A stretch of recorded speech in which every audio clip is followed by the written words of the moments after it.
Coming up this evening on NTD Business, Twitter accepts Elon Musk's offer. What changes might he make to the platform? We talked to an FCC commissioner about his letter to Apple CEO Tim Cook, accusing Cook of hypocrisy and censorship. Pictures of empty shelves in Beijing as panic buying breaks out. Residents worried a Shanghai-style lockdown could be coming. That and much more coming up on NTD Business. Great to have you with us. Paul Graney here live from New York City. It's official.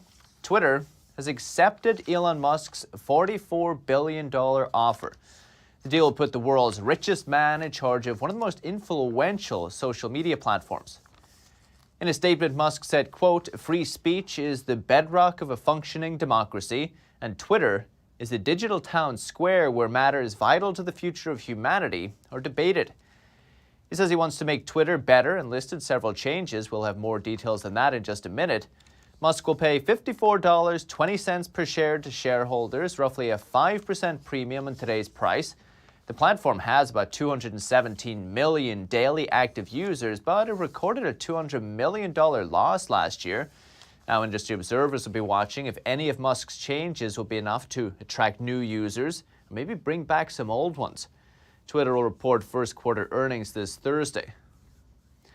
So what changes might Musk make? Here's a few ideas in today's Fake Quarter. I think it's very important for there to be an inclusive arena for free speech. Now that Elon Musk is Twitter's new owner, what changes will actually take place? Musk gave some clues back on April the 14th. Open source the algorithm and make any changes to people's tweets. If they're emphasized or de-emphasized, that action should be made apparent. Musk says there will be no behind-the-scenes manipulation this way. Most algorithms are the secret sauce of a company. Scott Schober is the author of Cybersecurity is Everybody's Business. Schober says algorithms are instructions that the computer program uses to sort the content in your feed. Schober says there could be downsides to making it public. Other social media giants can quickly look at that and try to copy that same type of algorithm to their advantage, and it could break down the competition. Musk says the code could be posted to GitHub, where people should be able to look at the code, comment on it, and suggest changes. Why are some people reaching 5% of their audience, some people reaching 50% of their audience? Jeff Brain is the CEO of social platform CloutHub. Brain says the algorithm should be open and that his own platform doesn't use an algorithm. Musk also brought up having an edit feature. You only have the edit capability for a short period of time. This way, there will be fewer people retweeting tweets before they've been changed. Maybe a 60-second window where you posted something and then you look at it and it's like, oh no, I have this typo here. What do I do? Jeremy Knopf is the founder of Spartan Media. Knopf says this also prevents people from changing history. And finally, another priority is eliminating the spam and scam bots. And the bot armies that are on Twitter. Spam bots are computer programs that post on Twitter, pretending to be real people. Jeremy Knopf, founder of Spartan Media, says Twitter has not done a good job of destroying them. Combating spam bots is an incredibly difficult process. What you have to do is you have to basically leverage big data and artificial intelligence to evaluate what they're doing. Musk already has a team in place. They've already got the background. They're using AI extensively in SpaceX and Tesla. Twitter announced the deal was final Monday afternoon. Fake Quarter, NTD News. And markets closed higher today, staging a late-day rally. The Dow rose 238 points, 0.7%. S&P gained 24.6%, and the Nasdaq gained 166 points, 1.3%. S&P Energy Index dropping as oil prices are down 3%. WTI is under $100 a barrel, good for your gas bill maybe. Google owner Alphabet rallied ahead of his quarterly report after the bell. Microsoft and Facebook, all big tech, also gaining. With us now is our man on the money, Lance Roberts, great Texan, chief strategist at RIA Advisors, managing $1 billion in assets. Lance, good to see you. Always happy to be here, Paul. Nice to see you. Do you have any Twitter stock?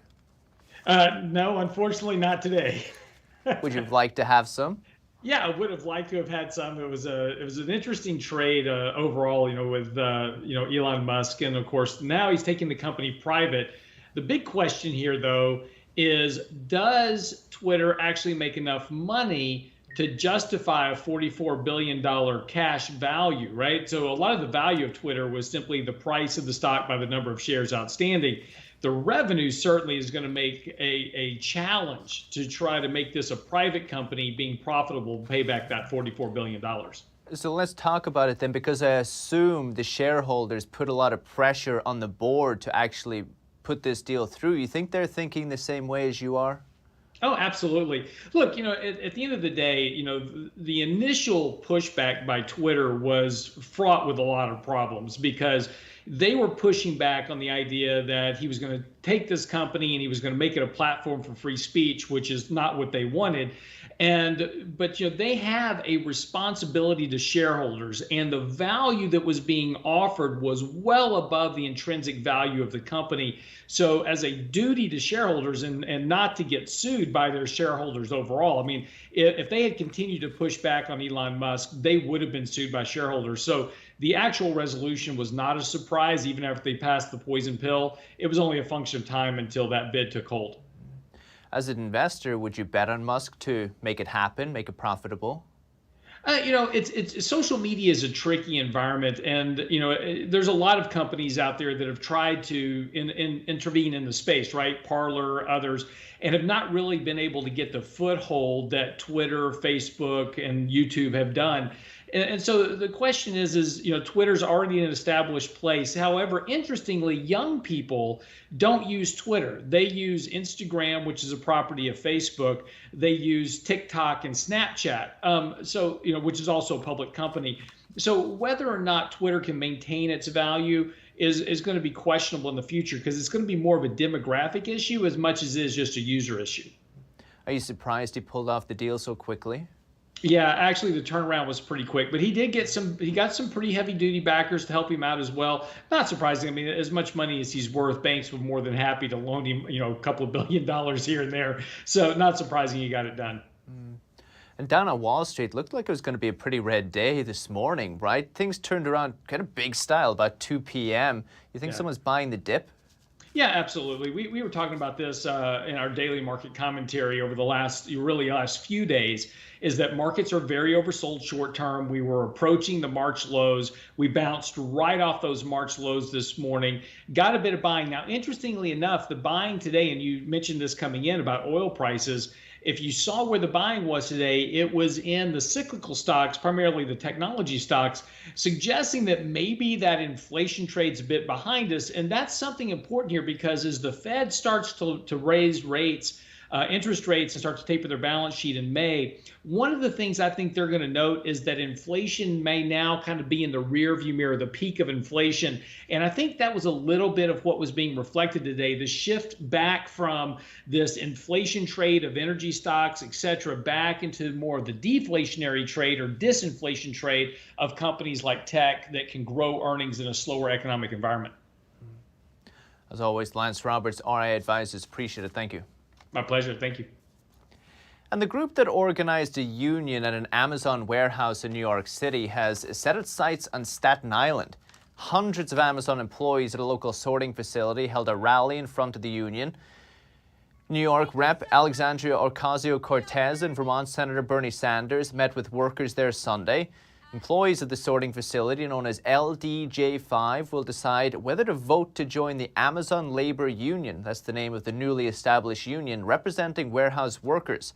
Amazon has filed an appeal with the National Labor Relations Board, though, accusing the agency of, quote, unfairly and inappropriately facilitating the union's win. And Amazon's second headquarters, right by Washington, D.C., has been approved by county lawmakers. The review process took over a year. Amazon's HQ2 will take up 10 acres in Arlington, Virginia, including childcare facilities, retail, and around 3 acres of open space. Office buildings will be spearheaded by a flashy glass helix building with walkable ramps that simulate a mountain hike. County expects the new headquarters to bring 25,000 tech jobs to the area. A lot of tech jobs.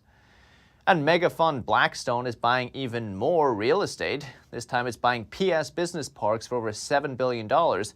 This means it's getting 27 million square feet of industrial parks, business parks, including offices and rental properties. 27 million square feet, by the way, is almost the size of New York City's Central Park. Properties are scattered throughout California, Texas, Miami, Northern Virginia.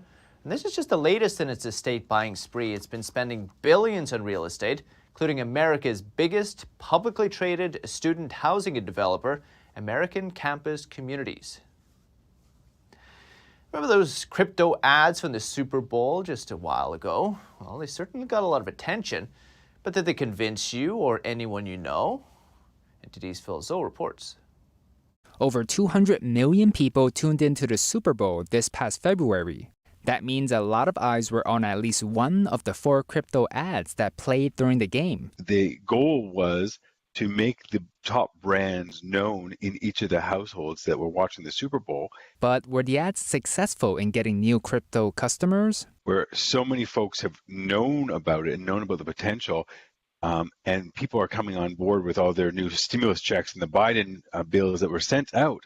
The White House recently said about 16% or 40 million Americans either traded, invested, or used crypto. Right now, the process in actually getting a wallet and going on an exchange is rather difficult. Until they make that easy, as seamless as, a transaction at my store or, like a credit card, I think it's going to be very difficult for people to really acclimate to cryptocurrency. Spot trading volume for crypto was only $700 billion in March, the month following the Super Bowl. That figure was over $1 trillion for 9 out of 12 months last year. There's a geopolitical crisis with primarily Ukraine, and also the Fed claiming that they're going to raise interest rates, which they've been doing, and as well as inflation. So consumer confidence is definitely low due to uncertainty. David Gerard is a crypto analyst. He says the Super Bowl ads were a desperate move by the crypto industry. This big promotional push doesn't mean that there's more action happening. The push is happening because there's less action happening. There's less retail volume. There's less fresh actual dollars coming into crypto from ordinary people. And the people in crypto are starting to worry. So they're paying for huge advertisements. I would take extreme caution at this stage. Bitcoin has been trading in a range between $30,000 and right under $50,000. That's after it hit a record high of nearly $70,000 last November. Phil Zoe, NTD News.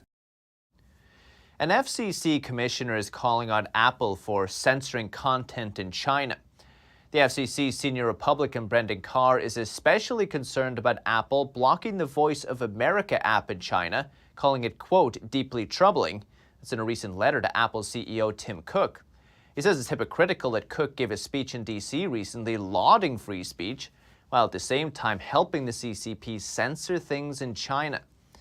According to Carr, Apple did the bidding of Communist China by removing the Voice of America app in China.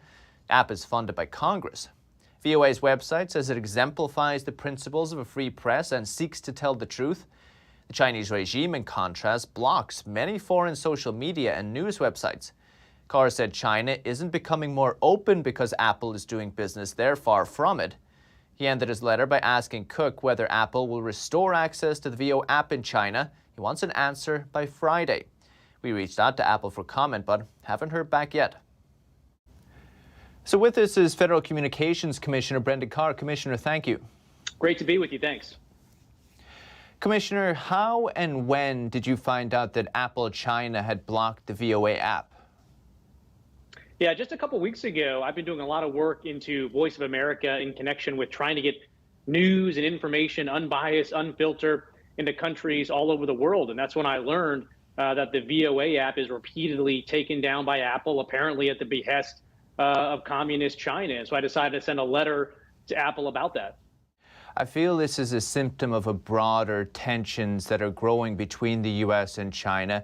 Do you feel that the U.S. is winning the, quote, information war at the moment? Well, we got to make sure that unfiltered, unbiased news and information gets out there. If you're someone that believes in the power of your own ideas, you just want people to hear them and hopefully be persuaded. And the reality is, for decades now, we have heard from large global corporations like Apple that preach about these human right values. And at the same time, they're totally compromised in those values because they are standing shoulder to shoulder with genocidal regimes like communist China. Does the freedom of speech work in reverse? Just before the interview, I checked the Apple App Store here in the States, and I can still download Global Times. I can still download China Daily. Is that fair on VOA? I think reciprocity has to be a cornerstone of our country's policies. If they're allowed to have their propaganda outlets freely downloadable in our app store here, why can't we have something that is not propaganda, in fact is walled off from the U.S. government in terms of editorial discretion, available there? I think reciprocity has to be the cornerstone of our policies. Is this something the FCC is considering?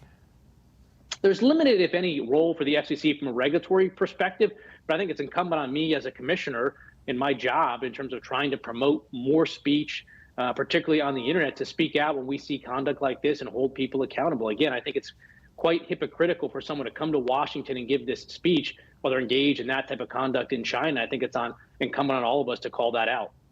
What if Apple doesn't reinstate the app for whatever reason? Yeah, they're not going to reinstate the app. I think that's pretty clear. I think they're going to give some line about how, well, we always abide by local laws wherever we do business. But that's a total euphemism. Local law is the whims of the communist regime of China. And so I think if you are not going to restore VOA, I think that's bad. But please don't come to Washington, D.C. and give us a lecture about human rights when all those principles go out the window the second it comes to maintaining your access in a large and lucrative market like China. Commissioner Carr, while I have you here, what are your thoughts on the latest Twitter takeover news? Well, I'm very hopeful that the news that Elon Musk may in fact be securing a deal to purchase Twitter would result in more free speech on Twitter. I think that's great. But I also don't think we have to hope that a benevolent billionaire buys that platform and then hope that they follow through on their commitment to free speech. I think we need to put in place common sense guardrails that are going to promote more speech. At the end of the day, we want more speech, not less. And there's a lot of misinformation out there about, well, you can't have more speech without allowing terrorist content or things like that. No, that's not the case. Do you support this idea of having an open algorithm that anybody can see? Yeah, I think there's a couple of core reforms we need. One is transparency, and part of transparency is, letting people understand what's going on social media platforms. I think we need accountability, which includes an actual appeals process. So when they get things wrong, when speech is taken down, you have the right to appeal that decision. I think we need anti-discrimination provisions, again, to protect sort of core speech. And I think we need 230 reform. I think we need to do all four of those things. But yeah, more transparency. Sunlight is the best disinfectant, so I fully support that step. Federal Communications Commissioner Brendan Carr, really appreciate it, Commissioner. Thank you. Thanks so much. And lockdowns could be coming to China's capital city, Beijing, as virus cases surge and mass testing begins. Residents are scared. NTD's Don Ma brings us the story. Some store shelves are nearly empty as panic buying breaks out in Beijing's biggest district, Chaoyang, home to more than 3 million people. Residents are scared because authorities are starting mass virus testing. If a lot of people test positive, the district could go under lockdown. All 3 million people in the district will have to get tested this week. In some areas, the lines for virus testing stretch for multiple blocks. Residents have to get tested not once, not twice. All 3 million have to get tested 3 times in 1 week, starting Monday. Amid lockdown worries, locals are crowding stores and online platforms to stock up on vegetables, meat, noodles, and toilet paper. People are a little worried. Some online shopping platforms are being overloaded with orders, so it reflects some of the residents' worries. We are afraid if the shipping services are cut, food and supplies won't be able to meet demand. Grocery stores in parts of Beijing are packed with people. Residents are not taking chances after seeing how Shanghai residents struggled to obtain food amid lockdowns. We didn't think about what to stock up on. I just hope it won't be like Shanghai. I bought something easy to store. Green vegetables are definitely needed. Also some snacks for the kids. Residents are hopeful that what happened to Shanghai won't happen to Beijing, but they're still worried. There's definitely a certain degree of worry because locking down will affect jobs and Beijing's overall efficiency. Residents' worries may be justified as authorities are already starting to put up lockdown fences in parts of Beijing. Don Ma, NTD News. The world's largest palm oil producer says it's going to stop exporting it. Indonesia's president said Friday he wants to ensure the availability of the cooking oil in Indonesian homes. The oil and its raw materials are widely used in a range of products ranging from pastries to cosmetics. The export halt could raise costs for packaged food producers globally. Indonesia accounts for more than half of global palm oil supply. The ban will begin Thursday and will continue indefinitely. The war in Ukraine has pushed up fertilizer prices, made scarce supplies rarer, and squeezed farmers, especially those in the developing world, struggling to make a living. NTD's Andrew Thomas has more. In Brazil, farmer Edmilson Rickley shows off a warehouse that would normally be packed with fertilizer bags, but he has only enough to last a few more weeks. The supply chain has already been compromised. We don't know when this conflict will be over, so the raw materials from Russia and Belarus can get to Brazil. The question is, where is Brazil going to get more fertilizer? We have to find other markets, but things aren't so simple. Brazil is the world's fourth largest consumer of fertilizer, and last year, 85% of the total amount used was imported. In Kenya, Monica Kariuki is about to give up farming because of the price of fertilizer. Kariuki used to spend $175 to fertilize her entire farm in the outskirts of Nairobi. Now she would need to spend 5 times as much.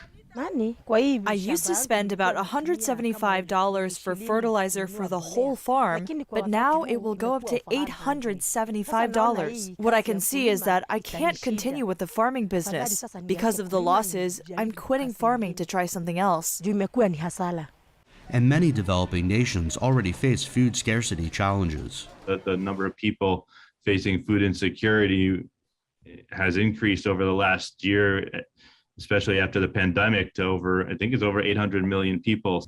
Analysts warn that higher fertilizer prices mean reduced farm production, leading to costlier food.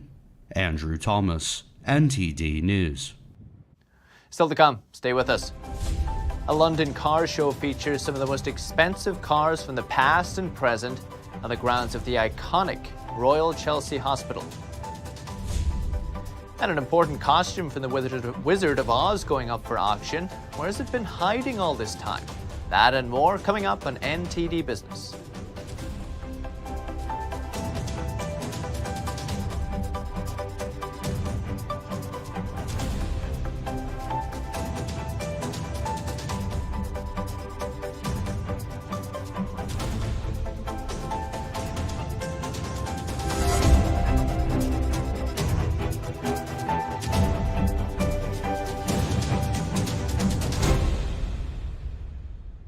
Hello, I'm Mike Lindell, CEO of MyPillow.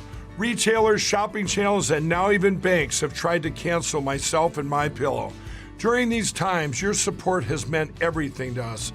My employees and I want to personally thank each and every one of you by passing the savings directly on to you.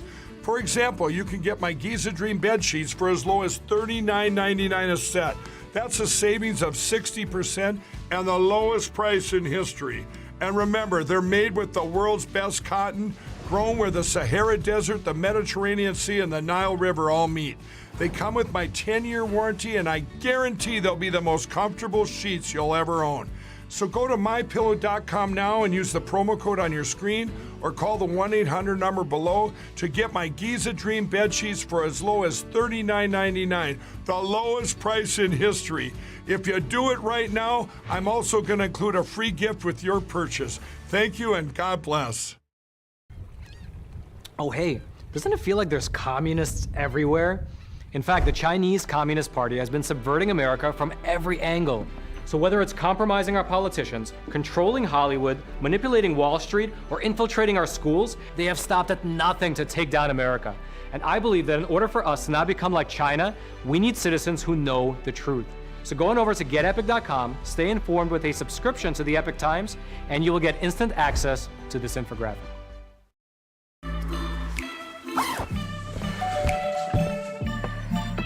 Yo, camping buddy. Okay, you guys ready? Dude, I thought you were driving. I thought you were driving. Oh, I never said I was driving. I definitely can't drive.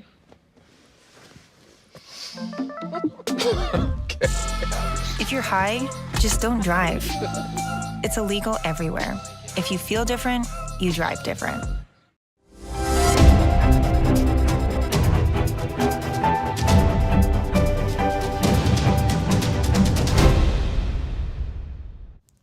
Welcome back. Elon Musk's Starlink will provide in-flight Wi-Fi on some of Hawaiian Airlines aircraft. The airline made the announcement today. Hawaiian says the wireless internet is expected to be installed on a select aircraft next year. Starlink is trying to expand its satellite internet service beyond consumers in rural areas who have little to no internet access. One of Dorothy's dresses from The Wizard of Oz could fetch upwards of $1.2 million at auction next month. Bonhams is auctioning off this blue and white dress that Judy Garland wore for the scene at the Witch's Castle, you might remember. This is only the second complete final costume with both blue and white pinafore dresses and blouse known to exist. The fabric label is inscribed Judy Garland. During the pandemic, a retired drama professor discovered the dress while going through boxes from his former office. Turns out the dress was donated to the school by actress Mercedes McCambridge back in 1973. The auction is set to go for May 24th in Los Angeles. And some of the most expensive cars, past and present, were showcased recently at the iconic Royal Chelsea Hospital in London. Some were for sale for those who can afford them. NTD's Andrew Thomas has the details. This London car show is a chance for manufacturers and dealers to sell to customers with deep pockets. One of the historical stars of the show is this 1934 Bernardo Hassan Special. It's estimated to be worth around $5.4 million. For those on a tighter budget, at least it's a chance to see the cars up close. Salon Privé, what is it? It's a fashion show for cars. It's a beauty parade. We have the best manufacturers from around the world mixed in with a lot of luxury brands. It's an experience, so great food, great hospitality, champagne all day long. What's not to like? There are also 3 world debuts, like the Austin Healey by Caton.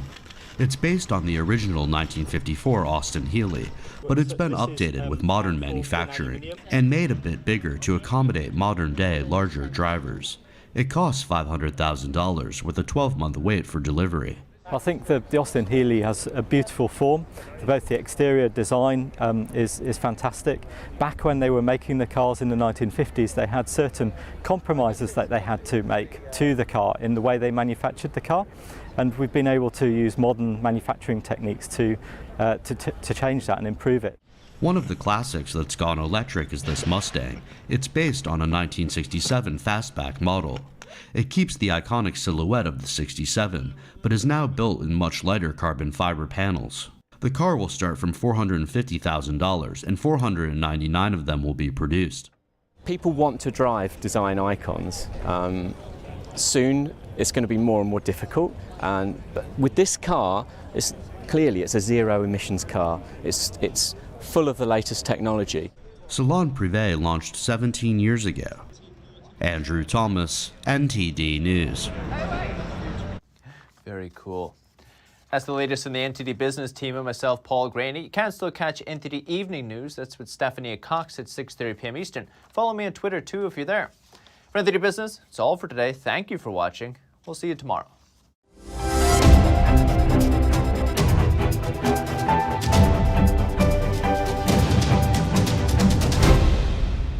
Thanks for watching us on YouTube. Did you know YouTube only keeps selective videos on its platform? So if you want to make sure you get the full picture, just subscribe to our newsletter. Go to newsletter.ntd.com and sign up. It's free.